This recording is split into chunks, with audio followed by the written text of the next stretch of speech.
Hello again. Today is the 14th of December. We have an advent calendar filled with magic boosters. So, I've got no idea what's here. Let's find out what's behind door number 14.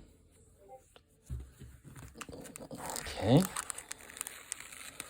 Ooh, we have an Oath of the Gatewatch.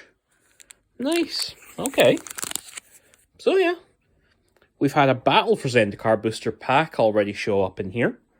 So that one did not have an expedition. So it looks like we're getting a second chance, hopefully, from here. I mean, besides that, let's see, what else was Oath of the Gatewatch was filled with the first time using the colorless mana symbol. Kozilek, Thought-Knot Seer, Reality Masher. Yeah, okay. Let's have a look inside and let's see what we got.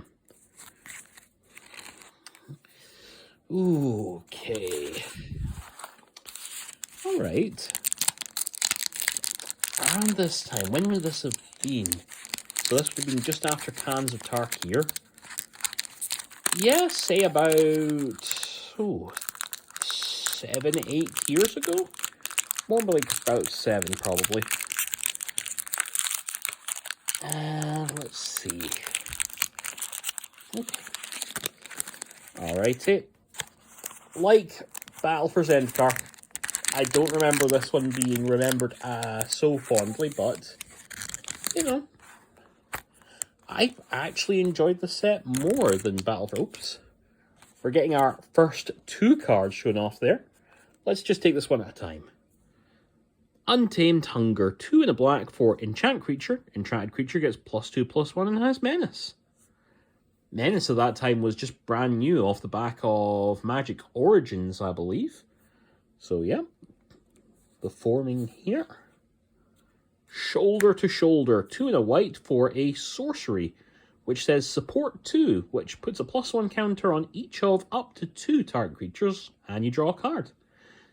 Support in the green-white colors was actually a really fun archetype from this set. Oh, was this the one that had the Saddleback Lagak in it?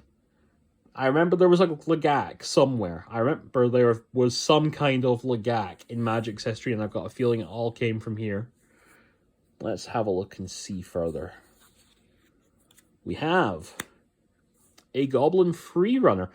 Oh, right. 3 and a red for a Goblin Warrior ally. 3/2. Menace. But it has Surge. And that was one of the big things about Oath of the Gatewatch. This was the set where they formed the Gatewatch. So, Jace, Nissa, Chandra, Gideon, Liliana, although she came later. So the big theme for this set was working together. There was a huge emphasis on playing Two-Headed Giant for the pre-releases. So, Surge was an ability that was focused on you may cast this spell for its surge cost, which is normally reduced, if you or a teammate has cast another spell this turn. We've not really seen this returned much, too, apart from Battle Bond, which was awesome fun also. So, yeah, fun times. Next up, Kozilek's Translator, 4 and a black for an Eldrazi drone, 3/5. Devoid, so even though it's got black in the mana cost there, it is no colour. Pay 1 life, add a colourless to your mana pool. Activate only once per turn. So yeah, much like other draft archetypes where, say for instance, snow mana, you needed colourless mana for so many cards in this set, and you had to draft them. You couldn't add any number of wastes into your deck. So, cards like this did actually have a home. They did have a use to go with it, if you wanted to go tall. Isolation Zone. 2 white with enchantment. When it enters the battlefield, exile target creature or enchantment an opponent controls until Isolation Zone leaves the battlefield. There was kind of a lowering in power level, so you saw a lot of these exile enchantment, kind of Oblivion Ring effects, raised up a little bit to the 4-drop slot. There wasn't anything else much stapled onto them at that point. Recently we've had things like Flash and Gain 2 Life and all sorts for that extra pip. But, you know, removal's removal, and it does its job. Akoum Flameseeker 2 in a red for a human shaman ally. 3 and 2. And it has Cohort, which was the mechanic of the allies working together. Tap it and tap an untapped ally you control. Discard a card. If you do, draw a card. So it's a rummage with extra steps.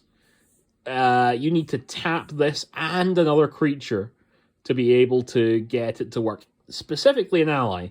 Yeah, you can maybe see a little bit of why the allies were not as fondly remembered as their original Zendikar incarnation. Abstruse Interference. 2 and a blue for an instant. Devoid, once again, it's no color. Counter target spell unless its controller pays 1. You put a 1/1 colorless Eldrazi Scion creature token onto the battlefield.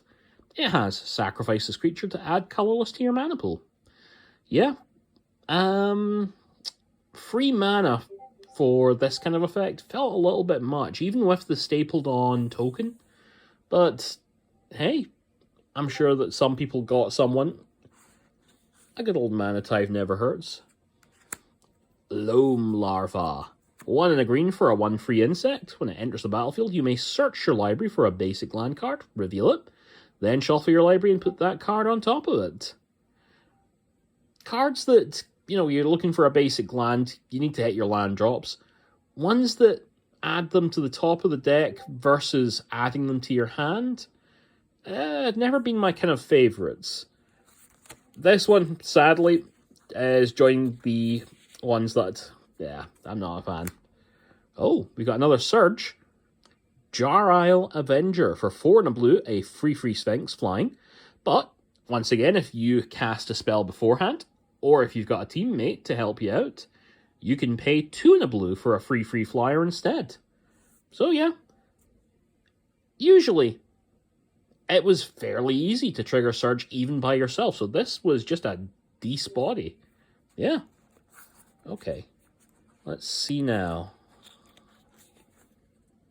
Kozilek's Pathfinder. 6 mana for a 5/5 Eldrazi. You can pay a colorless. Target creature can't block the Pathfinder this turn. Yeah. Works out nicely enough from there. This was really where all of you saw the mana rocks come into their own in this set. Because this was the identification of splitting up the idea of generic and colorless mana to make them kind of more defined. We got the next card, 4 and a green for Embodiment of Insight. Vigilance, land creatures you have control Vigilance. And Landfall, whenever a land enters your battlefield, you can make it a free haster until end of turn. Yeah, this was pretty dang nice. Unfortunately, Landfall was a bit watered down in this set. This is kind of the higher end of what you saw there outside of Mythics like Omnath. We've got another ally, Malakir Soothsayer, 4 and a black for a Vampire Shaman ally, 4/4. Cohort, tap and tap an additional untapped ally you control. Draw a card and lose a life. The white-black had a life gain, life steal theme, so this was kind of one of the ways that you could spend some of that, and it was nice enough value.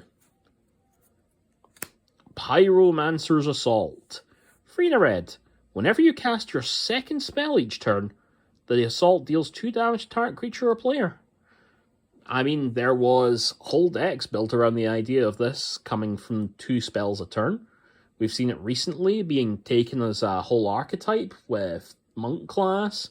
We've seen it in sets like Arclight Phoenix, Ledger Shredder.